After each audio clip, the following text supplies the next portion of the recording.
Dengan cedera parah, akhirnya Ducati memikirkan strategi untuk memensiunkan Marc Marquez dari pembalap. Mungkin setelah melihatnya kesakitan di kecelakaan terakhirnya. Waduh, tapi kemudian seperti apa? Dan juga ada Acosta yang secara tersirat mengatakan menyerah mengejar juara dunia karena motor KTM-nya saat ini adalah motor yang dalam tanda petik motor bapuk. Tak bisa dipaksa untuk berjuang di kejuaraan. Gimana kabar kalau dia di Yamaha? Apakah dia bakalan mengeluh sama seperti Quartararo? Dan juga lagi-lagi tahun depan, setelah kehilangan Bezzecchi, Martin dan Enea, mereka akan kehilangan Pecco, Alex, dan Di Gia demi Acosta. Kenapa strategi Ducati seperti itu? Seberapa lengkapnya kita bahas.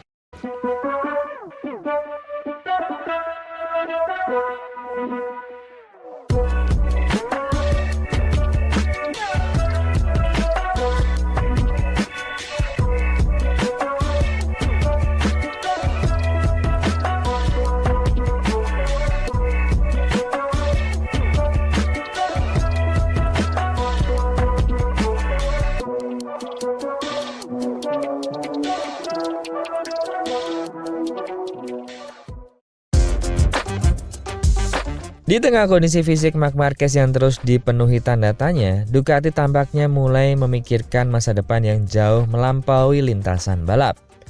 Borgo Panigale tidak lagi melihat Marquez hanya sebagai pembalap saja, tapi sebagai aset jangka panjang yang nilainya tetap besar bahkan ketika nanti karirnya berakhir.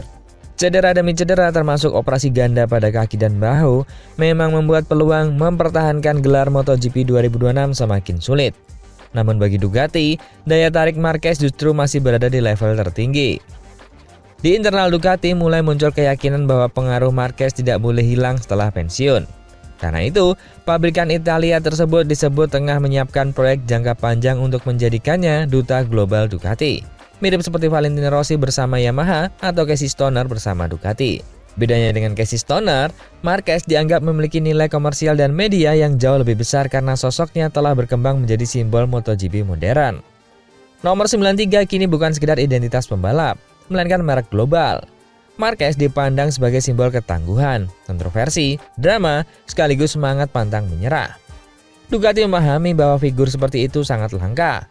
Itulah sebabnya mereka dikabarkan bersikeras memberikannya kontrak jangka panjang. Meskipun awalnya, Marquez lebih menginginkan kesepakatan fleksibel dengan durasi pendek. Menurut laporan Marca, Marquez akhirnya mendatangkan kontrak 2 tahun hingga akhir 2028, sama seperti Pedro Acosta. Langkah ini menunjukkan bahwa Ducati sedang membangun masa depan mereka dengan 2 fondasi utama. Acosta sebagai generasi penerus dan Marquez sebagai pusat aura global Ducati. Bahkan ketika kondisi fisiknya mulai menurun, Ducati tetap melihatnya sebagai investasi strategis. Menariknya, semua itu terjadi saat kondisi Marc Marquez ternyata lebih serius dari yang diketahui publik. Sekrup yang bergeser akibat kecelakaan di Indonesia disebut menekan syaraf radial dan menyebabkan kelemahan pada lengan kanannya. Bahkan Marquez sempat tidak sepenuhnya mengungkap tingkat keparahan cedera tersebut kepada Ducati hingga seri Le Mans. Namun hubungan kedua pihak justru semakin kuat karena Ducati melihat perjuangan Marc Marquez melawan rasa sakit sebagai bagian dari legenda besarnya. Narasi tentang seorang juara yang terus bertahan meski tubuhnya mulai rusak membuat nilai pemasaran Marquez tetap sangat tinggi. Ducati sadar bahwa pengaruh pembalap Spanyol itu masih mampu menarik sponsor besar dan menjaga exposure global merek mereka, sekaligus mempertahankan perhatian publik terhadap MotoGP. Karena itu pula rumor kedatangan Red Bull sebagai sponsor Ducati terus dikaitkan dengan masa depan Marquez. Meski Ducati masih terikat kontrak dengan Monster Energy hingga 2027. Pada akhirnya, Ducati tampaknya sudah siap menghadapi masa ketika Marc Marquez tidak lagi menjadi pembalap aktif. Mereka ingin memastikan pengaruh sang juara tetap hidup bersama Borgo Panigale. Sama seperti Rossi yang tetap identik dengan Yamaha hingga sekarang. Pertanyaannya kini tinggal satu. Apakah Marquez akan menerima peran sebagai ikon dan duta besar Ducati di masa depan? Atau obsesinya mengejar gelar juara dunia ke-10 akan membuatnya terus memaksa tubuhnya hingga batas terakhir kontraknya di 2028?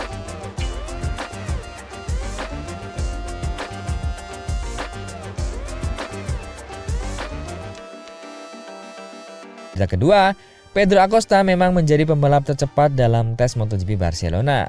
Tapi hasil tersebut justru memperlihatkan kenyataan yang lebih besar.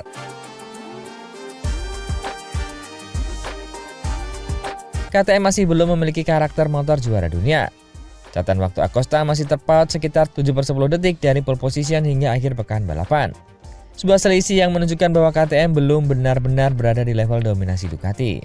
Acosta menggunakan sesi tes untuk memahami masalah terbesar KTM sepanjang akhir pekan, terutama degradasi ban belakang yang kembali menjadi titik lemah RC16. Dalam balapan utama, dia sempat memimpin lomba sebelum performa motornya menurun drastis akibat kehilangan grip depan. Situasi itu membuat ritmenya runtuh, turun ke posisi keempat lalu akhirnya terjatuh setelah insiden dengan Ogura. Pembalap Spanyol itu mengaku heran dengan perubahan performa motornya dari awal hingga akhir balapan. Menurutnya, pengelolaan ban sebenarnya sudah cukup baik di fase awal, tapi penurunan performanya yang terjadi kemudian jauh lebih besar dari perkiraan. Hal tersebut kembali memperlihatkan bahwa KTM masih kesulitan menjaga konsistensi performa sepanjang balapan. Dalam tes pasca balapan, KTM mencoba beberapa pembaharuan kecil seperti mapping mesin dan juga pengaturan elektronik baru. Namun Acosta secara jujur mengakui bahwa tidak ada perubahan besar yang benar-benar mampu mengubah karakter motor secara signifikan. Bahkan dia menegaskan bahwa KTM sudah memasuki fase akhir pengembangan untuk motor spesifikasi saat ini, sehingga ruang perbaikan mereka semakin terbatas. Kami masih punya ruang untuk berkembang, tapi kami tidak bisa melakukan keajaiban. Pernyataan itu terasa seperti gambaran paling jujur mengenai kondisi KTM saat ini. RC16 memang cukup cepat untuk bertarung di depan dalam kondisi tertentu, tapi belum bisa memiliki stabilitas dan konsistensi yang dibutuhkan untuk memenangkan perebutan gelar dunia. Acosta bahkan menolak menyebut dirinya sebagai kandidat juara dunia MotoGP musim ini, meski kemenangan perdananya semakin dekat.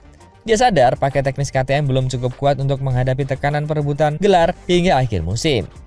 Jika pembalap muda paling berbakat di pedok saja mulai meragukan kemampuan motornya sendiri, maka masalah KTM jelas bukan lagi soal talenta pembalap, melainkan batas performa motor itu sendiri. Dalam beberapa seri terakhir, KTM memang terlihat lebih kompetitif, tetapi mereka belum mampu menutup jarak dari Ducati yang tetap menjadi standar MotoGP modern. KTM bisa sesekali memimpin balapan atau meraih podium, tapi belum cukup konsisten untuk bertahan dalam perang panjang perebutan titel. Dan disitulah kenyataan terbesar mulai terlihat. Pedro Acosta mungkin memiliki bakat menjadi juara dunia, tapi KTM saat ini belum terlihat sebagai motor juara dunia.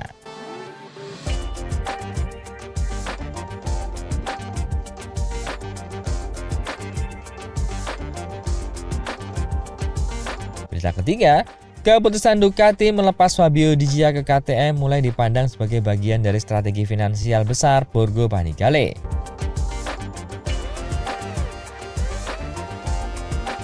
Di balik kontrak bernilai sekitar 2 juta per musim yang diterima Di Gia dari KTM, muncul dugaan bahwa Ducati sengaja membiarkannya pergi demi menyiapkan ruang untuk proyek besar mereka, Marquez dan juga Pedro Acosta. Selama bertahun-tahun Ducati dikenal sebagai motor terbaik di MotoGP, tapi kini mereka mulai menghadapi masalah baru, kehilangan talenta karena politik internal dan kebijakan penghematan gaji. Fabio Di Gia menjadi contoh terbaru. Padahal pembalap Italia itu sedang berada di fase terbaik karirnya dan berkembang menjadi salah satu pembalap Ducati paling konsisten di belakang Marc Marquez dan Pecco Bagnaia. Namun ketika KTM datang dengan tawaran status pembalap utama proyek pabrikan dan gaji besar, Ducati tidak bergerak agresif untuk mempertahankannya. Situasi ini memperlihatkan bahwa Ducati masih mempertahankan kebijakan gaji ketat sejak trauma kontrak mahal Jorge Lorenzo beberapa tahun lalu. Bahkan saat mendominasi MotoGP, Ducati tetap enggan mengeluarkan biaya besar untuk mempertahankan semua pembalapnya. Masalahnya, MotoGP modern tidak lagi hanya ditentukan oleh motor tercepat. Ducati kini mulai kehilangan pembalap-pembalap yang justru berkembang menjadi ancaman serius setelah keluar dari sistem mereka. Jorge Martin dan Bezzecchi pergi dan menjadi kekuatan utama Aprilia yang melawan balik Ducati. Kini, Fabio Di Gia juga hengkang ke KTM. Bahkan tekanan mulai menghampiri Pecco Bagnaia setelah kehadiran Marc Marquez dan rencana besar Ducati terhadap Pedro Acosta. Dalam konteks ini, kepergian Di Gia mulai terlihat sebagai korban strategis. Ducati diyakini lebih memilih menyimpan sumber daya finansial untuk masa depan Acosta dibandingkan mempertahankan pembalap yang mulai kehilangan pengaruh politik di internal tim. Di Gia sendiri tampaknya memahami situasi itu. Dengan Acosta yang diproyeksikan menjadi prioritas baru bersama Marc Marquez, serta Fermin Aldeguer yang mendapatkan dukungan lebih besar dari VR46, posisi Di Gia perlahan mulai terpinggirkan. Bagi KTM, transfer ini menjadi keuntungan besar. Mereka tidak hanya mendapatkan pembalap yang sedang berada di puncak performa, tapi juga sosok yang memahami karakter Desmos Cdc secara mendalam. Di Gia datang bukan sebagai pelengkap, melainkan sebagai figur utama proyek KTM bersama Alex Marquez. Dari sisi teknis maupun politik, transfer ini berpotensi mengganggu keseimbangan Ducati dalam beberapa tahun ke depan. Ironisnya, Ducati mulai kehilangan banyak talenta justru ketika dominasi teknis mereka mulai sedikit goyah. Aprilia kini diperkuat Jorge Martin dan Marco Bezzecchi, sementara KTM berhasil mengambil Fabio Di Gia dan Alex Marquez. Pada akhirnya, Ducati memang masih memiliki motor terbaik di MotoGP, tapi mereka mulai kehilangan sesuatu yang jauh lebih sulit dipertahankan. Loyalitas pembalap dan rasa menjadi pusat proyek di dalam tim mereka sendiri.